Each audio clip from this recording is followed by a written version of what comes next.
நீங்கள் பார்த்துக் கொண்டிருப்பது நியூஸ் 21 செய்திகள். தமிழ்நாடு செய்திகளை உடனுக்குடன் தெரிந்து கொள்ள நியூஸ் 21 செய்திகளை பாருங்கள். உண்மை, உழைப்பு, உயர்வு. பங்குனி உத்திரத்தை முன்னிட்டு தேரோட்ட நிகழ்ச்சி நடைபெற்றது.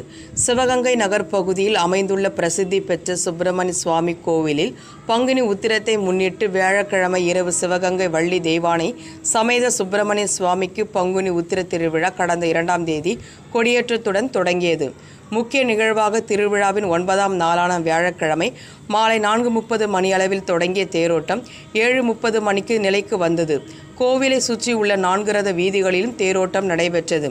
சிவகங்கை தெரு பஜார் பகுதியில் தேரை இழுத்து சென்ற பக்தர்களுக்கும் பொதுமக்களுக்கும் 4 ரத வீதிகளிலும் வியாபாரிகள் மற்றும் பொதுமக்கள் தங்களுடைய நேர்த்தி கடனுக்காக பொங்கல், அன்னதானம் மற்றும் குளிர்பானங்களையும் தண்ணீர் பாட்டில்களையும் வழங்கினர். இன்று காலை 10 மணி அளவில் தீர்த்தவாரியும் 11 மணிக்கு கொடியிறக்கும் வைபவம் நடைபெற்றது.